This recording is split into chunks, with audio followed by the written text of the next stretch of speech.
पुरुषोत्तम मास महत्तम 7वां अध्याय। हरे कृष्णा, राधे राधे। पुरुषोत्तम मास की बड़ी भारी महिमा है। अधिक मास के इस पावन महीने में शुभ कर्म करके अधिक से अधिक पुण्य अर्जित करो। इस पुरुषोत्तम माह में किसी भी प्रकार का व्यसन नहीं करे, कोई बुरे काम नहीं करे, मांसाहार से भी दूर रहें, क्योंकि याद रखो इस मास में किए गए किसी भी कर्म का फल हमें कई गुना होकर मिलता है।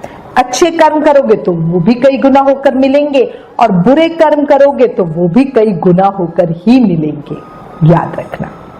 अब श्री गणेश जी महाराज और अपने गुरुदेव को याद करते हुए पुरुषोत्तम मास महत्तम का 7वां अध्याय सुनते हैं। जय गणेश जय गजवंदन, कृपा सिंधु भगवान, मूसक वाहन दीजिए ज्ञान बुद्धि वरदान। बोलो गणेश जी महाराज की जय। गुरु अनंत तक जानिए, गुरु की ओर न छोर, गुरु प्रकाश का पुंज है, निशाबाद का भोर। बोलो गुरुदेव महाराज की जय। कल हमने पुरुषोत्तम महामहत्तम के अध्याय 6 में जाना कैसे भगवान विष्णु और मलमास गोलोक धाम पहुंचकर श्री कृष्ण से मिले। अब जानेंगे भगवान श्री कृष्ण ने मलमास की व्यथा सुनकर क्या किया। शुरू करते हैं।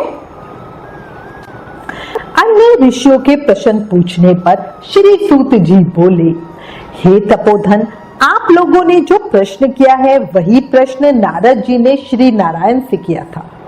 इसलिए जो श्री नारायण ने नारद जी को उत्तर दिया वही अब मैं आप लोगों से कहता हूँ।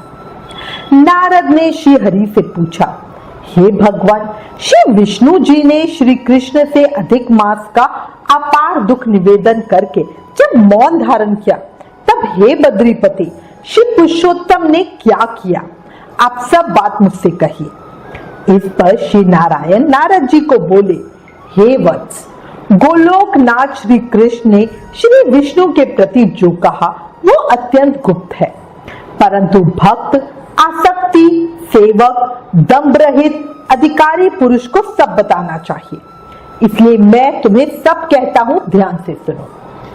ये आख्यान सत्कीर्ति, पुण्य, यश, सुपुत्र का दाता, राजा को वश में करने वाला और दरिद्रता को नाश करने वाला और बड़े पुण्यों से सुनने को मिलता है।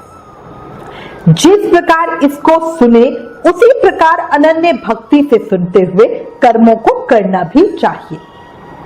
श्री पुरुषोत्तम भगवान बोले, हे श्री हरि विष्णु, आपने बड़ा अच्छा किया जो मलमास को लेकर यहाँ आए। इससे आपकी लोक में कीर्ति बढ़ेगी। आपने जिसको स्वीकार किया उसको हमने भी स्वीकार किया, ऐसा समझे। इसको मैं अब अपने ही समान श्रेष्ठ कर दूंगा। मेरे सभी गुण, कीर्ति, अनुभव, छेयो ऐश्वर्य, पराक्रम, भक्तों को वरदान देने की शक्ति आदि जिनके कारण मैं प्रसिद्ध पुरुषोत्तम कहलाता हूँ, उन सभी को मैं इसे भी प्रदान करता हूँ। मेरे पुरुषोत्तम नाम से ये महीना प्रसिद्ध होगा। मेरे जितने गुण हैं वे सब आज से मैंने इसे दे दिए। हे मधुसूदन, आज से मैं इस अधिक मास का स्वामी हुआ। इसके नाम के द्वारा ही संपूर्ण जगत पवित्र होगा। मेरी समानता पाकर ये अधिक मास सब मासों का राजा होगा। ये अधिक मास जगत पूज्य और जगत से वंदना करवाने के योग्य होगा। इसको पूजने वाले सभी प्राणी दुख दरिद्रता से मुक्त होकर मेरी भक्ति करेंगे और अंत में मुक्ति स्वरूप मेरे धाम को ही प्राप्त करेंगे। भगवान श्री कृष्ण ने आगे कहा, अन्य दूसरे मास तो सकाम है, किंतु मैंने इसे अपने समान सर्व लोगों का मोक्षदाता और निष्काम बना दिया है। जो कोई इच्छा रहित या इच्छा करने वाला प्राणी इसको पूजेगा वो अपने सब बुरे कर्मों को भस्म कर निश्चय ही मुझको प्राप्त होगा। ये पुरुषोत्तम मास अब बिना किसी परिश्रम और कष्ट के मेरे पद को पा गया है। इसको पूजने वाले सब व्यक्ति भी केवल एक मास के पूजन और व्रत से बिना कष्ट के जरा और मृत्यु से रहित होकर परम पद को प्राप्त करेंगे। जिस परम पद को प्राप्ति के लिए बड़े भाग्य वाले यति ब्रह्मचारी लोग तप करते हैं और महात्मा लोग निराहार व्रत करते हैं और दृढ़ व्रत लोग फल पत्ता वायु भक्षण करके रहते हैं और काम क्रोध रहित जितेंद्रिय रहते हैं, वे और वर्षा काल में मैदान में रहने वाले, जाड़े में शीत गर्मी में धूप सहन करने वाले मेरे पद के लिए यत्न आदि करते रहते हैं।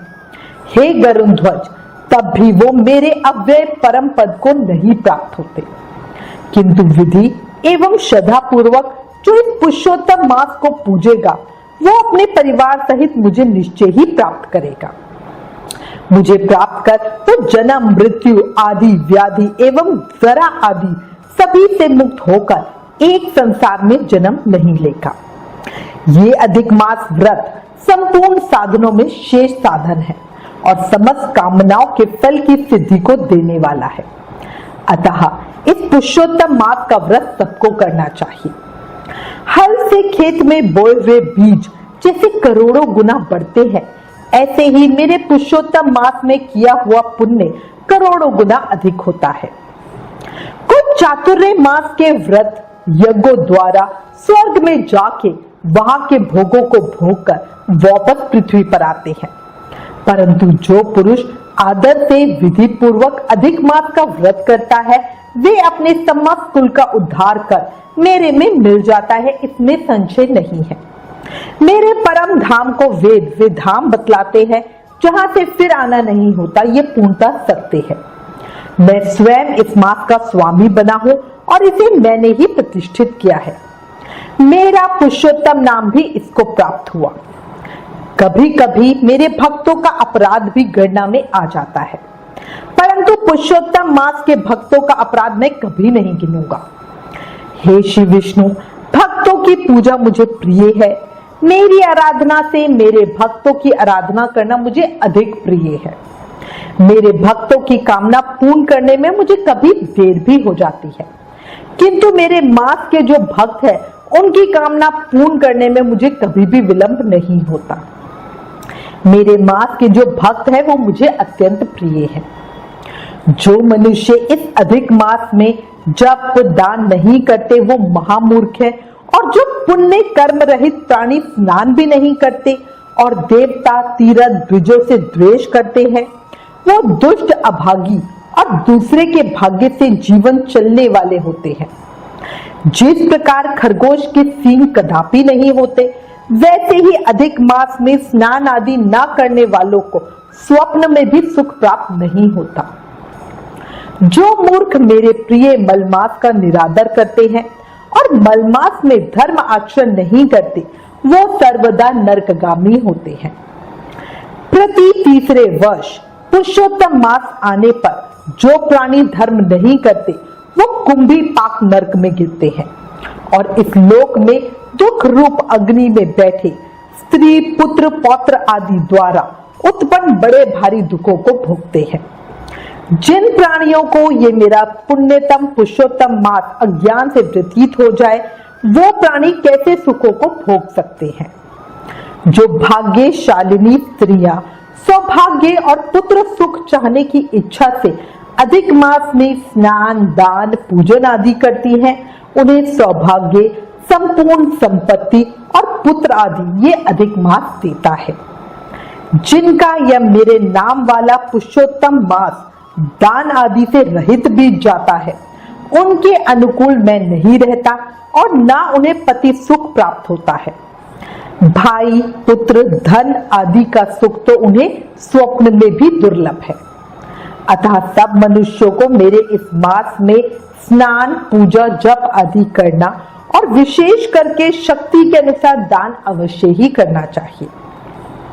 जो मनुष्य इस पुरुषोत्तम मास में भक्ति पूर्वक मेरा पूजन करते हैं वो धन पुत्र और अनेक सुखों को भोग कर अंत में मेरे गोलोक में वास करेंगे।